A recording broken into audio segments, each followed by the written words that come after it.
Alright, good evening, folks. This is Matt from Matt's Antique Auto Repair Podcast. I'd like to say boldly that I have a little treat for you tonight. And the last few videos I made, as you can see, covered different topics. It covered politics, it covered life events, it covered cars, it covered all types of an array of things. But tonight, amongst other things, I was going to try to give you a little backstory of, I guess, another avenue of my existence, which is music. Traditionally, as I've mentioned, I was a musician, and first I was a musician, guitar. And I wanted to talk a little bit about what got me into blues music and the effect I think it had on many things in our culture, in our music and films, and in just everything. But I'm just hanging out here tonight. I apologize if you hear the humming in the back. I have my space heater on because I'm right near the window, and it's a little cold out tonight. We're supposed to get some snow tomorrow. But I got my little practice amp here. I got my little Gibson Firebird copy guitar. It's not a real one, it's a fake one that I built. But yeah, I was gonna just kind of do a talk and jam along, and hopefully you enjoy it, but here I am just contemplating where my channel's heading, what direction it's going in. And I was listening to Muddy Waters live, 1979 in Chicago.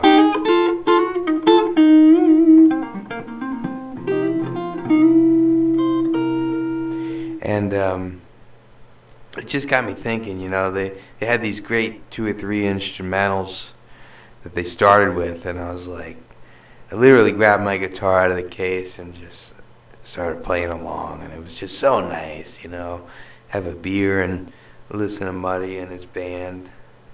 Bob Marjolin and Pine Top Perkins, I believe, so many other, Willie Big Eye Smith, and Johnny Winter would sit in with them, and of course produced, I think, 2 or 3 really flagship albums for him to revive his career. But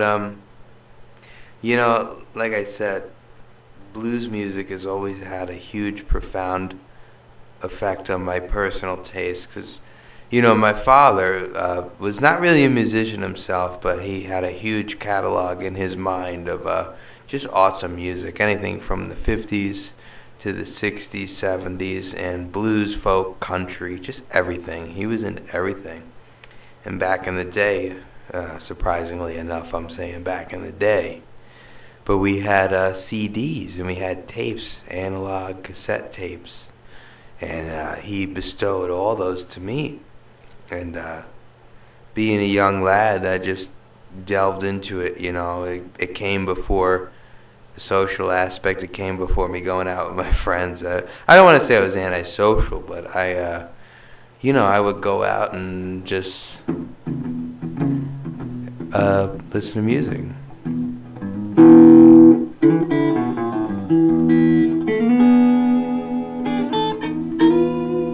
This needs some service. This needs service just like my Dodge K car. I got a sidetracked for a second. Holy crap. So remember my video about the 86 Dodge K car? So today I got my tax return finally, and I was like, hell yes. I had a few bucks in the bank. And I was planning on doing a little routine, quote, maintenance to the K car. K car has been great, by the way. It's been a wonderful car.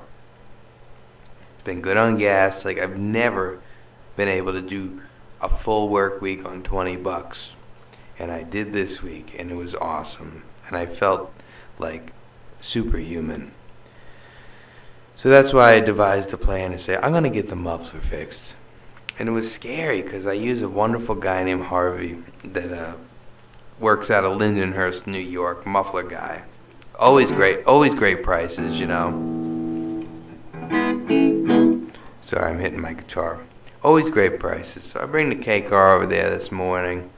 A few bucks cash. The way it works with Harvey is you drive up to his lift. He's chilling in his car eating a bacon, egg, and cheese. And he just kind of motions for you to drive up on the lift, Drive it in the garage door, and we'll do the rest when I'm done eating.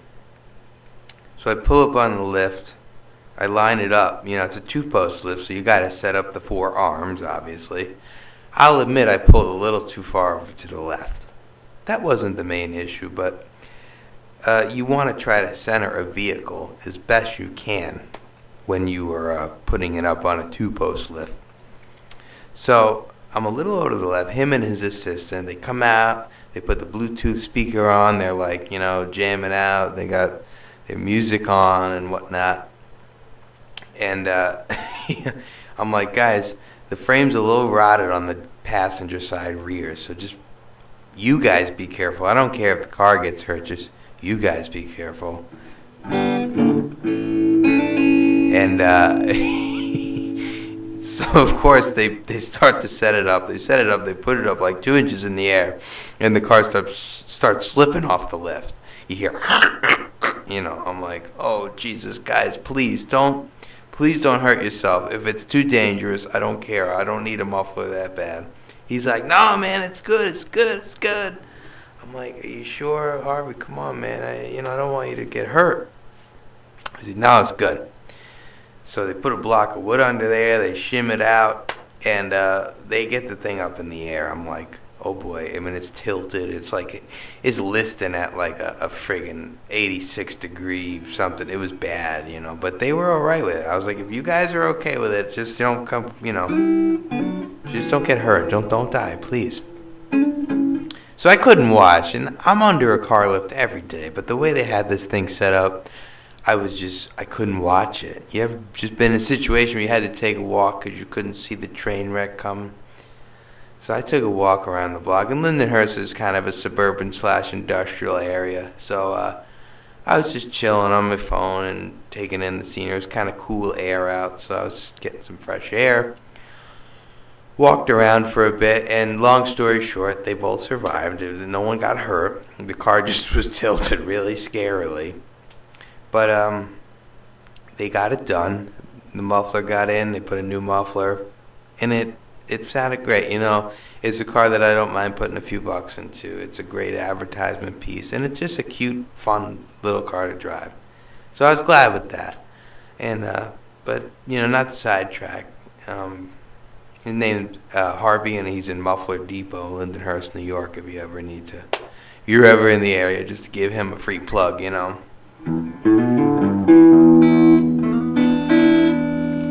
So anyway, back to what I was saying, is I always had a great access to music. Now, you fast forward around 2014, we had moved to the city for some family issues. And my great-grandmother's house was still available to live in. She was 99 at the time, maybe 98. And she had a house in Astoria, Queens, which, as you know, is one of the 5 boroughs if you're not from New York. But it was great access to not only the Queens music scene, but to the New York City, Manhattan music scene. The East Village, Greenwich Village, Washington Square Park. You go down to Bleecker Street or, Houston Street. There was just so many cool bars. And I got to talk a second about how many cool bars were in just that time. Manhattan has changed a lot from what I hear with crime and pricing and everything of late. But not too long ago, it was a really fun place to explore. It still is, but I just remember being able to take I think it was a $3 one-way Metro card, subway pass. It was called the NQ line from Queens. And it was on the L, which they've had in multiple cities. But, You take, quote, the L into the city. You take it. I would always get off 42nd Street, and I would get off, 42nd Street, Times Square. And that way I kind of had it, because I didn't really know the city well, subway-wise, back then. So I knew how to get around a little up and down, side to side navigation from Times Square. And there was also a really hot jam at B.B. King's Lucille's Club in Times Square at the time. So I would go there a lot, and I was kind of a newbie, so to speak, for navigational purposes. So anyway, it was just fun, or you get off 28th Street, and you knew you were near the Empire State Building. So if you take Fifth Avenue all the way down, you'd pass the Flatiron Building, and then you knew you go far enough, you'd hit, Washington Square Park. And as silly as it sounds, that's how I would navigate the city. So you'd catch these jams at the bitter end, which was on Bleecker Street, and next door there was a bar called Terra Blues, which is still there, I believe, in some capacity. I don't know if they shut them down or whatever. And at the time, in your early 20s, that was like the coolest thing on earth, because you figure, I'm going to play out and I'm going to get discovered and this and that and the other thing. It doesn't always work out. But you got to meet a lot of awesome people, and you get to just practice your craft and have a lot of great stories. So I wouldn't trade a minute of it. But, if someone told me I'd end up as a mechanic back on Eastern Long Island, I would probably still do it because it was just fun. But aside the point, going back to my roots, blues music was always the key factor in my inspiration. Artists like Hound Dog Taylor, Lightning Hopkins, Howlin' Wolf, Hubert Sumlin, who I got to see at B.B. King's with David Johansen of the New York Dolls. Awesome show. Awesome show. Give you a little side story as well. I had a history teacher, and I graduated in 2010. So he was a big music guy, and him and one of my good friends, John, he knew we were both into music, so he said, "Hey guys, I got a treat for you. You guys are gonna graduate this year. My wife and I have 2 extra tickets to see Hubert Sumlin and David Johansen at B.B. King's Blues Club in the city. Would you guys like to go? And we'll grab some dinner and we'll make a night of it." And we were like, hell yes. And you know what? It was a night we'll never forget. It was just awesome. He was such a class act. He's still alive, God bless him. But he was he was like a hippie for the time, He was born probably in the late 40s, so he was around for all that time. And but he was just a big music lover. So I'll never forget that a teacher did that and brought us out for a night, bought dinner, introduced us to his family, and it was just wonderful, It was just a wonderful time.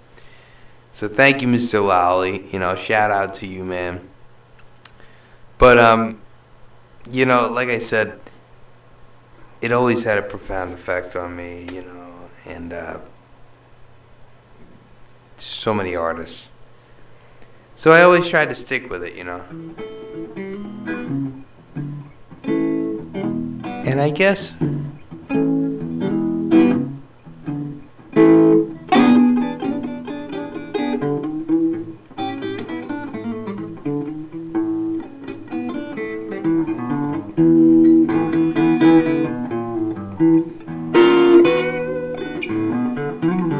sorry, I'm just playing a little.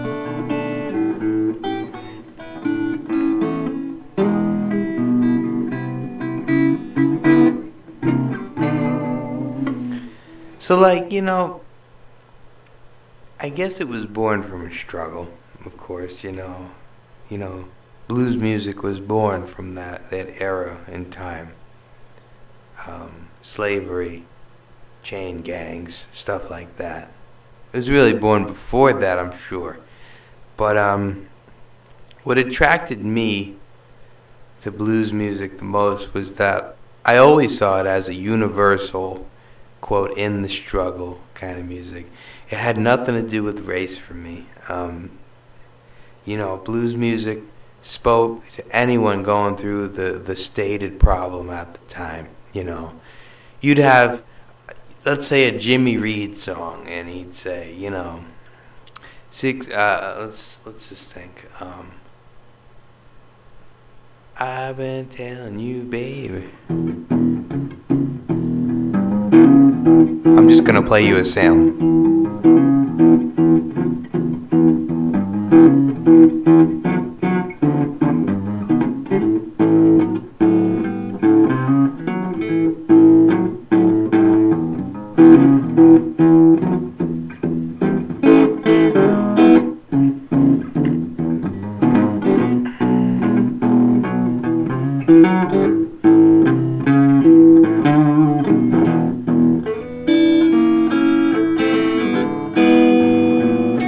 Well, I'm trying to tell you, baby, you don't make no sense.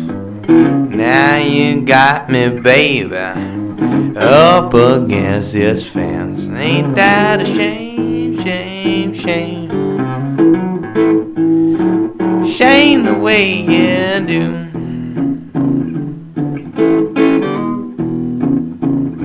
Well, that's a shame, shame, shame. Shame, shame on you. Now here's where I've been sitting here waiting for you to come home. 6 o'clock in the morning, you come walking home. Ain't that a shame, shame, shame? Shame the way you do.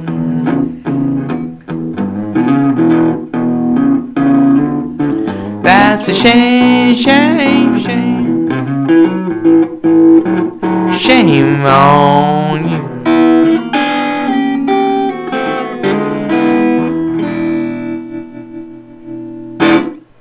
So, lyrics that you hear from blues songs, it's like, I've been waiting all night and you come home in the morning and your clothes don't fit you right. And, if you've ever had a girlfriend or a boyfriend or whatever, and you can directly relate to that feeling that a woman's doing wrong or a man's doing wrong, that you've been sitting up all night because you're thinking about this person. And they're doing you wrong, and you know they are, but you still love them. And I think a lot of blues comes from that. And a lot of blues also comes from financial troubles. It comes from right down to Robert Johnson,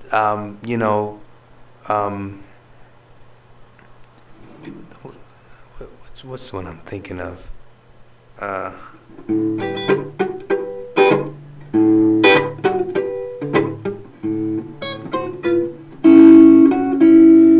Flash your headlights, your horn won't even blow. You might have a bad connection. Have a bad connection way down below.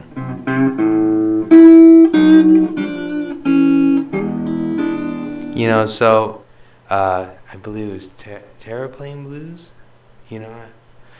Just really, those things always had elements with the blues, but I guess I'll segue into why I started to hate playing live currently in current day. And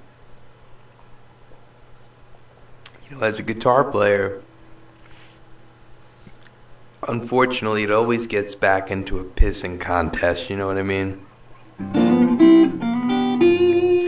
And they always use blues as their palette because blues has the best amount of licks that you can play to show off your guitar skills, the pentatonic scale. And what it does is they use it as a catalyst to show the guitar playing. I never thought of it like that. As a young man, I always thought of it as I go to bars to play it. It's like my juke joint. There's debauchery. There's, loose women there, and there's rough men that had a bad day at work, and there's a bartender that don't want to be there, and there's whiskey and Jim Beam and stale skunked out beer, and that's the things that I thought of as the blues. And that's why I went to play, because I loved music and I wanted an audience, but I knew what it was all about, and a lot of guys come and they got $3,000 or $4,000 rigs just to play at a friggin' local fucking jam. And that ain't nothing about real blues. That's about a pissing contest. That's what it is. A lot of open mics are bullshit, because they're not about being congratulatory towards younger musicians or just any aspiring musicians of any age. They're about showing off and just living out a fantasy for some guys. But for me, it was always more of a juke joint kind of mentality. Let's play some music, get our minds off the troubles of the world. If there happens to be some Columbia Records producer in the back, wonderful. But we know that's probably not going to happen. So I always tried to just keep that headset. But a lot of people didn't like that, because I think when you have that headset, you are playing.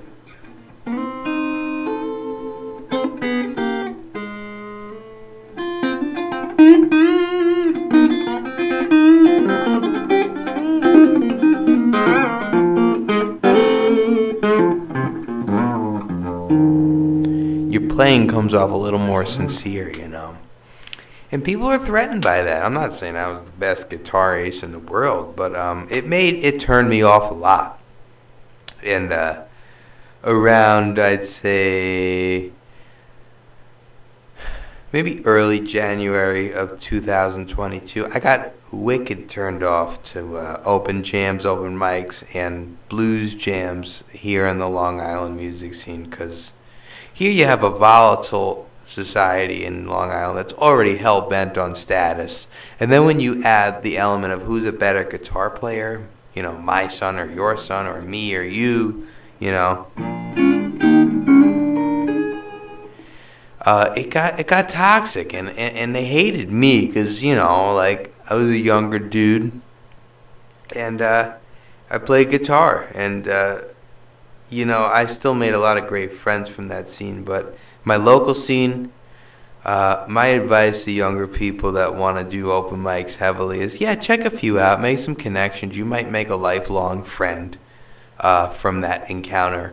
But always, always, always focus on your recording, on your art, on your internet presence in today's society. Focus on your personal presence. Don't rely on these open mics, because what they become is a back patting club for for the people that are never going to leave there.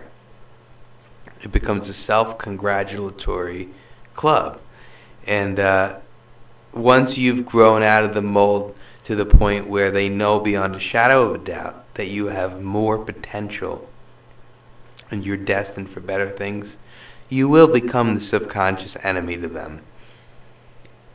And you'll notice it most of the time. When you played a great set and no one claps, sometimes it's not a coincidence. They really just aren't clapping out of jealousy or envy. I'm not saying that's all the time, but most of the time it happens with some artists. It's sad, but it's true. So do it as long as you need to. Check the scene out. But if you really feel in your heart you want greater things and you're destined for greater, higher planes, then focus more on your internet presence and your recording career back at home or the studio or the home studio, whatever. Because that's where you're going to shine. And that's where you'll enjoy it, no matter what level of fame.